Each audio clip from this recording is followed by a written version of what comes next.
finally here. And this is what the place looks like. It's kind of cute. Looks like an old house. Looks very secretive. But we're going to go ahead and get a chemical peel today, not a facial. We're getting a peel. I don't know which one yet. Haven't decided. Stay tuned.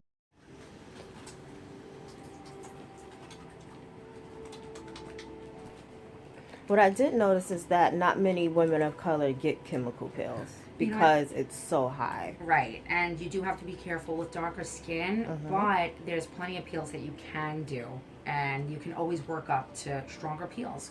We build a tolerance just like anything else.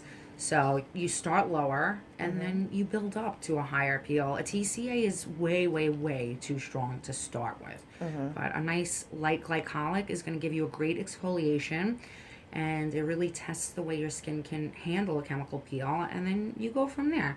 You see, if you do well with the 30, you can move up to the 40. At 50%, chemical peels become medical grade.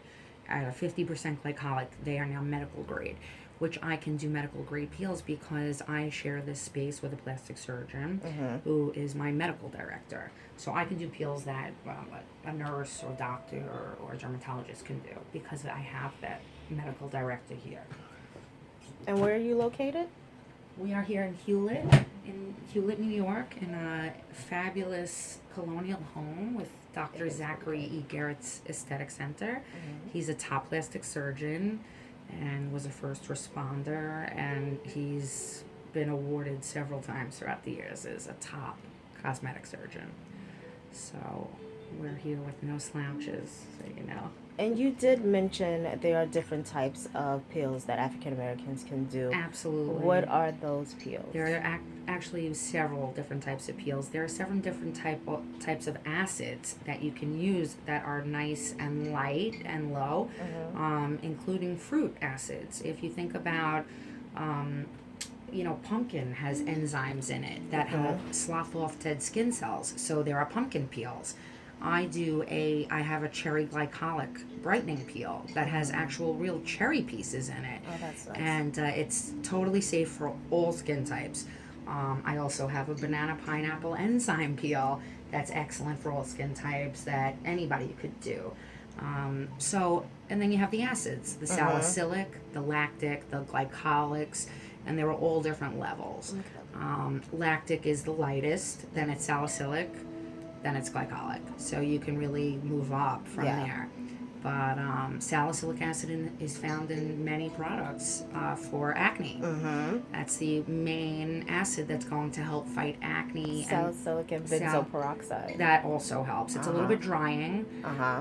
The salicylic acid is really that key ingredient, and you don't ever want your products to be alcohol-based because they're very drying.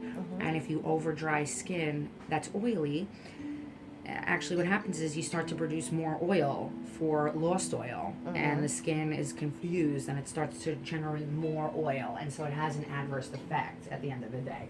So using the right products for the skin is just so necessary, because you can be oily and dry at the same time. Yeah, and that's oily confusing. is a skin type, dry is a skin condition.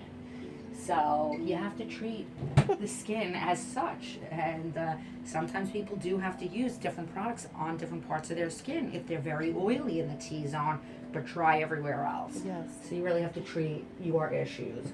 And there's no company that makes, let's say, a toner that's right for all skin types either. Right. So your cleanser, your toner, everything that you're using really should be geared towards your skin type, and whatever you're trying to accomplish should also include those ingredients, whether it's anti-aging, acne, rosacea, sensitive, whatever it may be. You really want to gear your products towards your skin and, whatever it is that you're trying to accomplish. Absolutely. Yeah. What do you suggest for someone who has dry skin? Dry skin, it's actually not a bad idea to get a peel first, because what it does is it removes any of the dead skin cells that are sitting on the top of the skin. And that would include dry, flaky skin. After that, it's very important to hydrate. And at nighttime is really the most important time, because that's when everything works while we're sleeping.